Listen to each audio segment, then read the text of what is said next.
The West Michigan Potters Guild is gearing up for their annual sale. It'll feature art and ceramics from more than 40 local makers. And joining us this morning is Jerry Berta with more. Jerry, thank you so much for being here. We really appreciate your time this morning.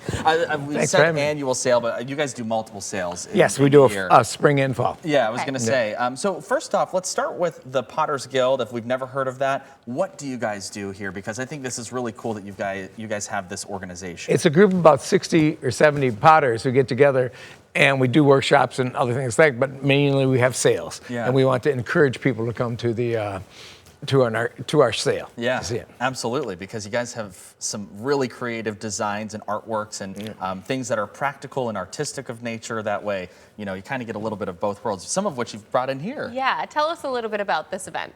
Yeah, it's on Friday and Saturday. Friday from noon to... This Friday, and Saturday from 9 to 4. There'll be about 49 artists showing their work, and they've done this for many years now. So a lot of people come and collect and meet the same artists, and it's really nice because you can actually talk to the people and see what's the inspiration behind it. And it's everything from functional pottery to real decorative art. And it's very nice. Now, functional might be something like a vase or something. Or a mug. Or a mug, which you brought in here, some of what you brought there, but also some of the more creative pieces that are more so displays, right? Can you kind of explain the difference between some of that? Well, a mug, it's a functional mug. Right. You actually can make it, and they're made strong, and so you can actually use it in microwave safe, and they're food safe, and it's really nice, and people collect my mugs, and they enjoy them, stuff like that, and it's really nice because they can take home, have a nice warm cup of coffee, and think about the artist that created it, and that's a nice thing. Absolutely, and we're looking at some, your wife actually made the my wife, Madeline Kuchmanachek. Yeah, right there what Sam's got her hand on. This is so stunning.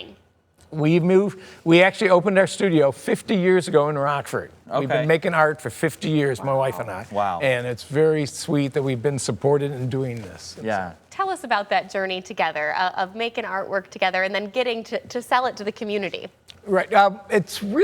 We started just in a little studio in Rockford, and we built our house and studio. But then Madeline went on and actually taught at Aquinas College. One of the pieces there is by Jade, and she's the one that made the white mug there, and she's actually one of Madeline's students. So students of hers went on to be in the Potters Guild. White mug. Yeah. This white mug. Right here. Yeah, beautiful. Right there, yeah.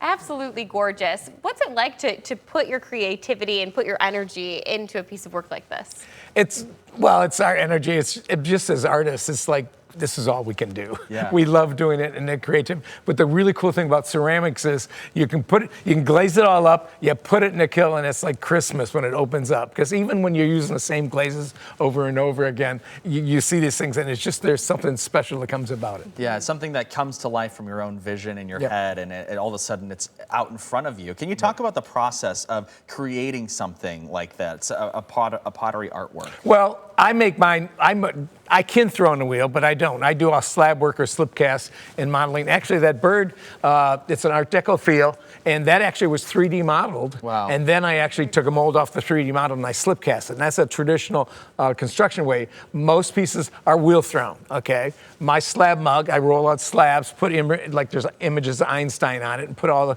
nice sayings on it, and like science is real. And then I roll them around and create a mug out of it that way. So there's many, many different techniques. And that's the nice thing about the West Michigan Potter Guild. You can see a complete variety of ceramics. Yeah, let's talk about the sale, because you have more than 40 folks coming in there to sell their pieces of 49, artwork. exactly. Yeah, 49.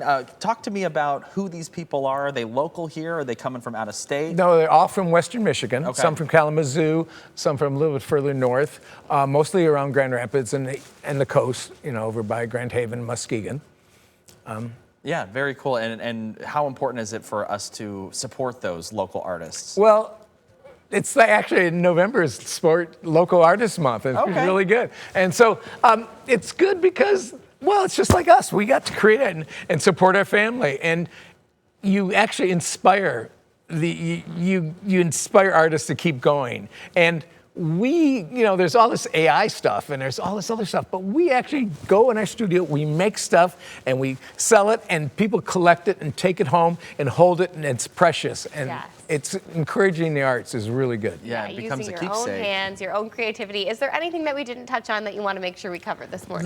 The show's from Friday from noon to 4, Friday noon to 7 and Saturday 9 to 4. Come on down. Free parking.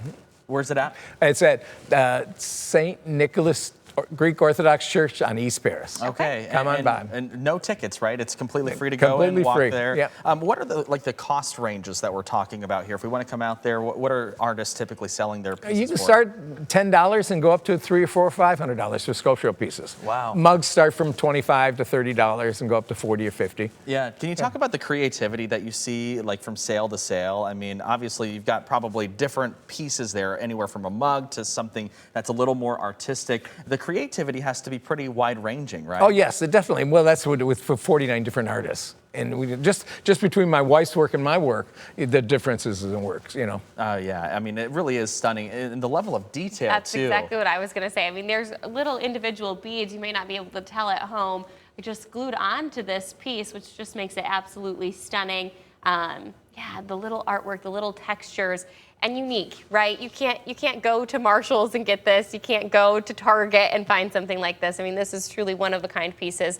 We thank you so much for bringing these in this morning and coming on. Can you tell us about that white one on the other side of your wife's? Okay, that's another one of my wife's pieces. Okay. And that actually, she creates it with a slab. She actually paints it all black, and then she carves away. So it's like a woodblock print carved away. And so she details that. I've seen that on social media where Very they cool. kind of take the material and just kind of carve Peel it it away. back Yeah, there. very cool. And then you have brought in some mugs too, some of which you might find something like that at the sale. Tell us about some of those artworks. One of them, the brown, was by Eric Stradler, and he's a really good functional potter. Usually he makes a lot. He does a lot of beer mugs for breweries down by Plainwell, Oh, stuff cool. like that. Jade made the white one.